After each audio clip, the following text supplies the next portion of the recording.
Hi guys, Sasha here. Welcome back to Creative Frenzy. Okay, so today I'm going to do some collage work. We are in another lockdown. I know. It's like a never-ending story, isn't it?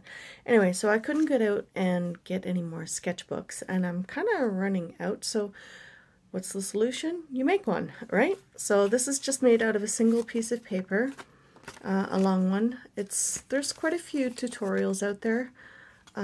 Look one up. You can make your own little sketchbook, and then you can just practice different little mediums, whatever you want to try and do. So if you wanted to do sketching, collage work, painting, watercolors, whatever you felt like doing, you know, making a little sketchbook like this is fairly simple to do.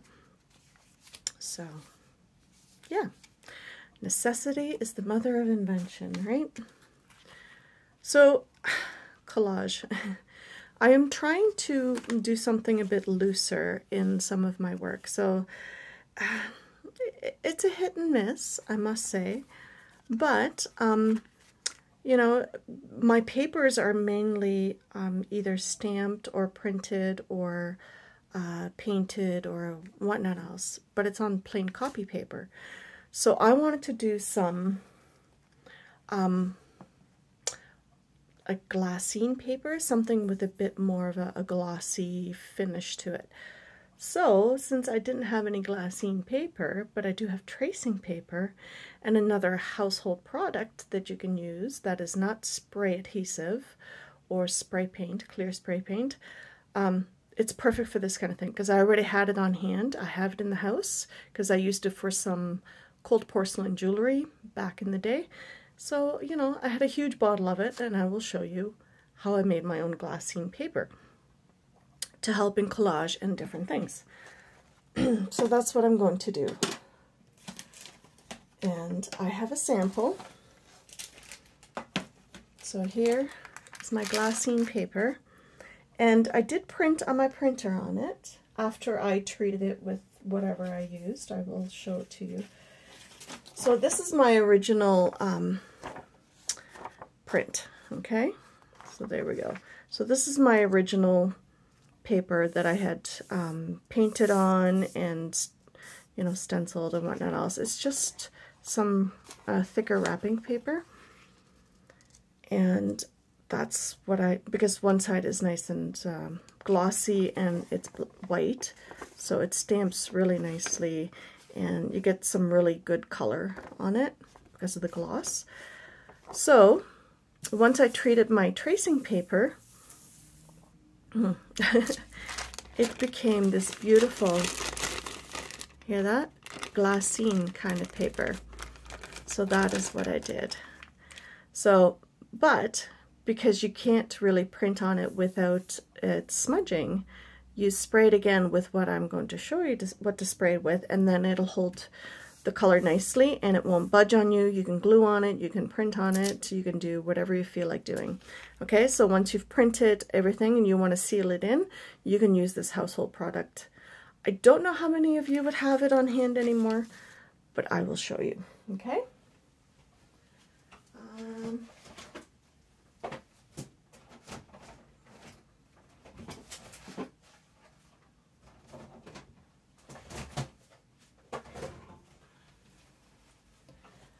Started off with collage, and here I am showing you how to make glassine paper. It's very odd how we sort of think, but I have two different tracing paper pads here. This one is by Selectum, which is, you know, it's made in Indonesia. It's not a bad paper. It's fairly inexpensive, and this one I got at the dollar store. It's just, you know, a kid one, or a buck or two, whatever, but it's the same kind of thing. So it works the same way. I will show you. And I've also tried it on napkins. Now this is a bit trickier because napkins they fall apart very easily. So you get kind of rips and tears. And I've tried doubling it and spraying it then, but it's not as nice. But if you like that crinkle factor, it's perfect for that kind of thing too. But we're going to do it with tracing paper today. All right. And it's very, very simple, but it is messy, I must warn you. So I will grab the big bottle here. I just put it into a spray bottle. So this is what I've used in the past. I know, right? It's very weird how certain things, but because it's a plastic or acrylic polymer, you can use this on paper and it'll help seal in whatever you print on it or whatever you paint on it, so you can use it in collage work. Or you could use it in junk journals to make those little glassine bags, things like that, okay? So it acts the same way as a glassine bag would. It is fairly translucent. So let's see if you were to put something underneath, right? So it's fairly translucent. There might be a bit too much glare here, but you can see, right? You can see through it. So if I were to show you underneath regular tracing paper, right? So like this, see how much of a difference it makes, right? So this is a much clearer picture than just the regular tracing paper. So all you do is you put it into a spray bottle and make sure you label it so you don't use it for anything else, okay? And then I spray it on my, my craft mat or whatever you want to spray it on. It's fairly simple to clean up. Just make sure you do it with a baby wipe. Almost, once you're done your little paper, you can do it with that. So all I do is I spray it, and that's it. You can dry it with a dryer, like your heat tool. You can let it dry on here too, like if you're just doing, instead of hanging it up. I have a place to hang a lot of my wet papers, so, but it is delicate, so you have to be sort of careful. You gotta make sure it's all covered. You can just go over it with your finger. Just make sure you get it all covered nicely. And like I said, because it's an acrylic polymer, it will seal in the paper nicely, and it gives you that lovely crinkle glassine type paper. Okay, so I'm gonna hang this up to dry, and I will show you at the end of the video where I hang my stuff to dry. You don't need to overdo it on the spray, because you can always come back and spray it a little bit more once you print on it from the printer or something like that. Okay. So at this point, I'm not going to make another one. I'm just going to make the one. So you could use whatever is on your mat and do another piece of paper. So you can make a bunch of these at a time, and then you have them on hand kind of thing. But that is all I do. Spray it on both sides, and once you print, you can spray on over top of that to seal in the ink, and that's it. Your fingers will get sticky, so make sure you wipe them off. What I like about the floor finish is that the scent is not as strong as if you were to do it with an acrylic spray. Okay, so it's a lot easier on my headaches and things like that. And I don't have to go out in the garage where it's really cold still and do it in there, because I don't have like super ventilation in my studio. So it's kind of nice to have this, because I don't really have to worry about the fumes overly much. And then I just label my bottle, and then I can use it again and again and again. So again, like I said, once you print on it, once it's all nice and dry, you run it through your printer, one sheet at a time. Let it dry a little bit, and then I blot it with another piece of paper, just some copy paper, just to blot the excess ink off. And then I sprayed it with another coat of the floor finish, and then it seals it in. I mean, there is some kind of movement from the spray and the ink, but that's okay. I'm okay with that, since I'm going to use it for collage anyway. If you wanted a clear print, that might be a different story. So I'm not entirely sure how that would look. But, let's see. Hang on. So I reorganized all of my printed and handmade papers and things like that into file folders and into a box so that I could hopefully find things a little bit easier. But here I did with India ink. And you can see it's not 100% dry. So you have to make sure you let it dry. Unless you don't really care, then it doesn't really matter. But I used India ink and a brush, just a regular paintbrush with a bit of a pointed nib on it. And obviously I didn't get it here all the way. But once you let it dry, right, because it's India ink, it never really dries 100%. But now you have all this lovely paper. I've also done it on some rice paper. It's not quite the same finish, but it's a little bit different. So, you know, experiment, see what works for you. I've also done it on some copy paper, which is not as nice, but that's okay. So you can just keep them back to back if you want, instead of, you know, print to print kind of thing. But now you can use this into your collages, okay? So that's what I did.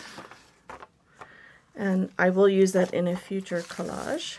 But for now, I'm going to use this little piece here, and I will show you. Hopefully it won't run on me, you know, because when you go to do these things, it always ends up being the opposite of what you say it will do. So there is that. So what I'm going to do is grab my little collage book out. So here is the one that I glued in from before, and I'm trying to just do something a little bit looser. So the thing about these little sketchbooks that you make for yourself that you can do, they're great because you can just experiment and it's not a huge cost. So here's another piece of paper that I have just done the background with stamps, or no, this is hand drawn, just some paint, you know how I did the loose paints. So you can use those for stenciling. It's perfect. It's already watered down. It just saves a lot of extra little steps that you don't need to worry about. So I'm just going to use some different elements that I've, you know, some cut-offs. You know, the problem with paper crafting, we always end up with more scraps. So I try to use the scraps as much as I possibly can so that I don't have to, you know, create more scraps. We can lay down a background color here if we want to. So let's see. Maybe we want to do a bit of pink. So let's do that.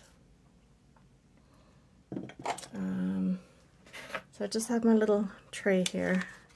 And this is the blue I used the other day. But this way I don't have to worry about, you know, adding water or anything like that. And I can use my finger if I want to. I don't know, it all depends on what you feel like, right? You just need a little bit. And then I just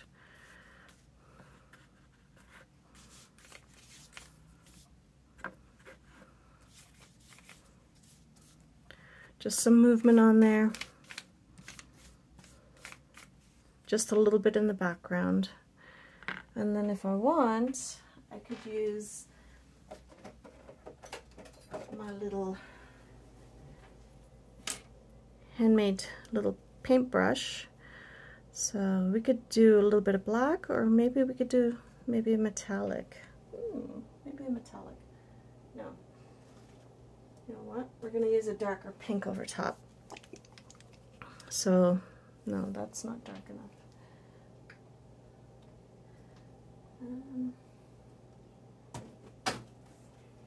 Maybe we'll use black. Only because we have some black in other areas that we will have. So because this has not been cleaned off or even watered down or anything, it's going to be stiffer and stiffer the more you use it, right? Because the paint will just stick to it. So See how it just creates the nice loose lines. So I like that. That just frees me up to create a little bit more intuitively. So I'm not going to trim any of this because we create more scraps, right? I don't want to do that. I don't want to create more and more and more. So I could use decoupage for this if I really wanted to. Piece just broke off. Nice.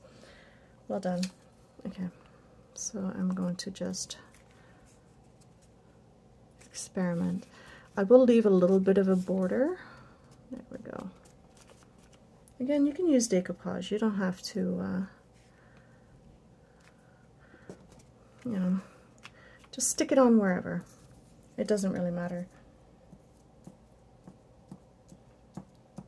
So what I'm trying to find out, because I'm a paper crafter and I craft with so many different you know, like mixed media, right?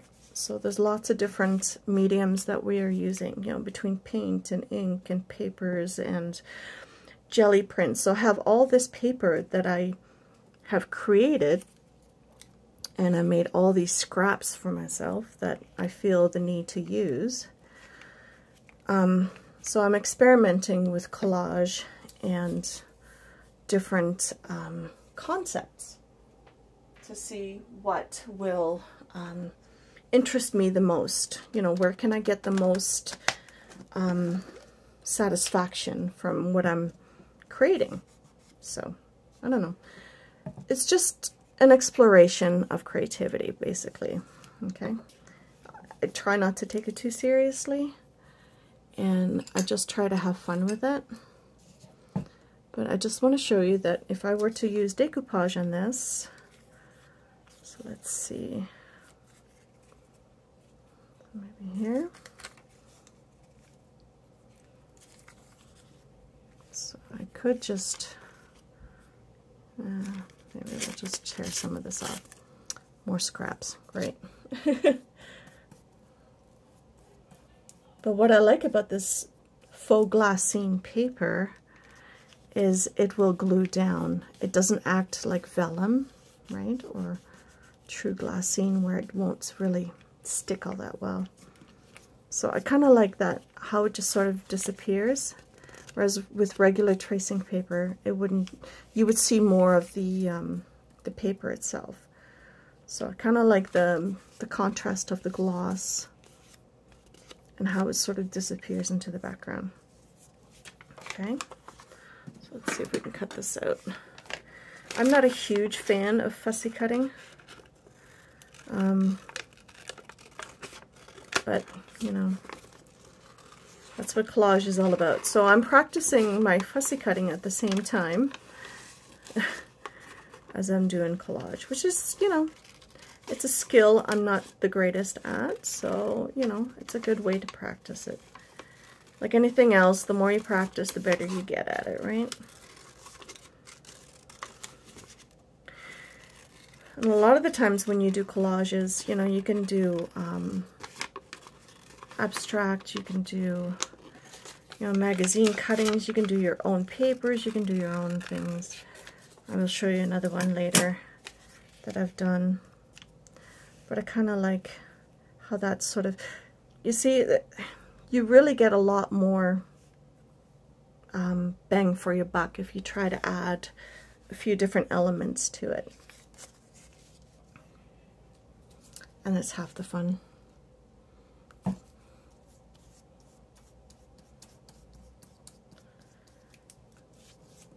And at first I was all about, you know, I was like, oh, I gotta have it this way or that way.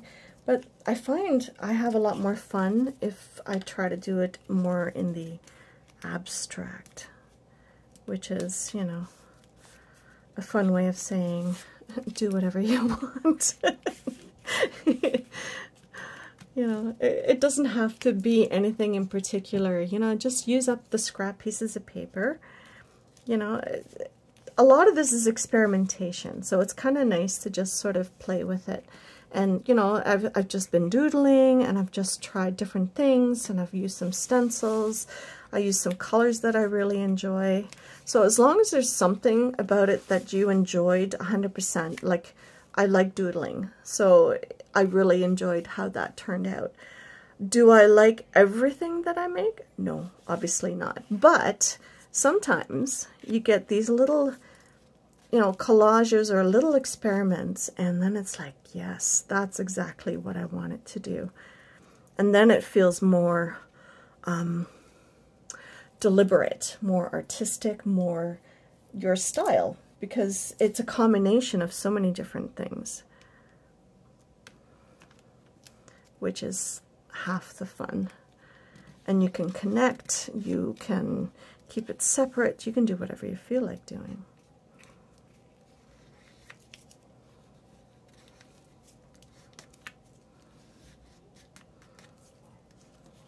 And you can do, you know, color theory and all those other things that you could possibly want to do.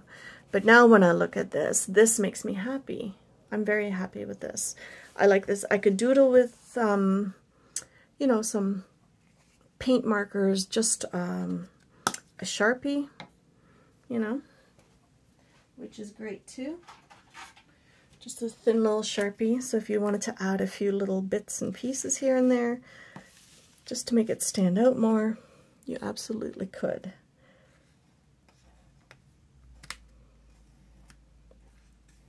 But practicing doodling is a lot of fun. And a lot of the times I will do this while I'm watching YouTube or Netflix. I don't take it too seriously because your mind is just sort of wandering somewhere else. You know, watch your favorite show, just do whatever. Like I've said so many times before, doodling works best, I find, for me, if I'm not really overthinking it, okay? So if I'm just sort of in the moment kind of thing, it works the best for me. So you can take certain elements and just have fun with it.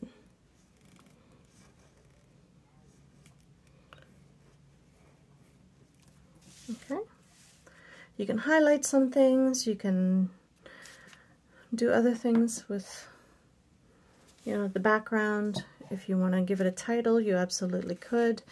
You most certainly do not have to. You can just leave it as is, right? I've done that so many times where I don't really try to think about it too hard and just keep it as is. But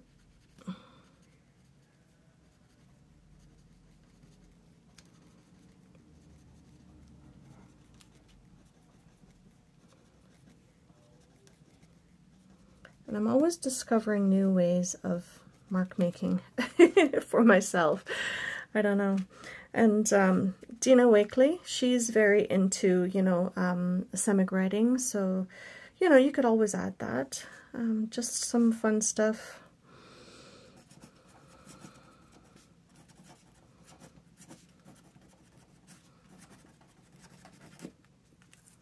Just scribbles, basically, okay? So yeah, there it is. So quick and simple, little collage, maybe with some glassine paper, you know, just some household products that you might have on hand, or maybe in the back of your cleaning closet, you know, or any acrylic polymer kind of finish will probably work. Just put it in a spray bottle, make sure you label it, keep it out of reach of children, and have at it. Make your own little glassine papers. I think it's a lot of fun. And, you know, the possibilities are endless. So that is that. I will show you again. You know, the glassine. Oops, let's get that out of the way. So here's the glassine paper. The one I photocopied with. Okay. And then here's the one that I just used India ink. Now, if India ink is not your thing and you want to just use black paint, obviously you could do that. You could do whatever you like. You could use marker on this. Let's see if that'll work actually. So let's say you didn't have India ink and a paintbrush, but you do have a Sharpie. So let's do something with that. but you don't have a thin Sharpie, maybe you have a thick Sharpie, okay? So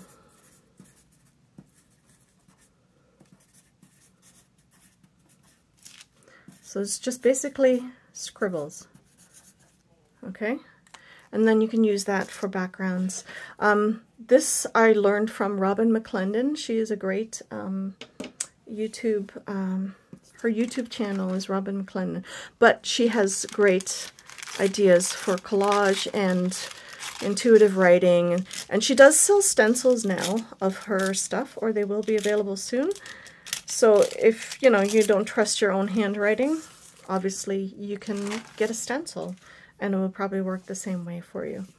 Okay, so now I can use this in another piece or whatever, but you can just glue that on and it just disappears nicely because you can still see the background in behind there.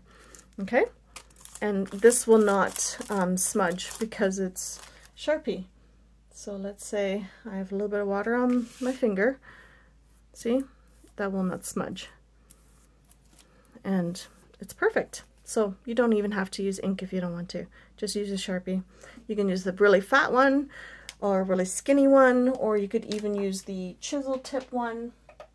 The Sharpie Pro, I got this one at the dollar store, but it's supposed to write over grease and things like that. But you get a much thicker line, okay, because it's a chisel tip. So, and you can do it in all different colors if you really wanted to. So if you let that dry, because it is a little bit shiny. So, and if you find it does move on you, which it does not, which is nice, right? You can always spray another coat of acrylic spray over top and be done with it. So there, that is Glassine paper, your own, with some household items. Okay, so let's see if this one is dry. Oh, it's almost dry.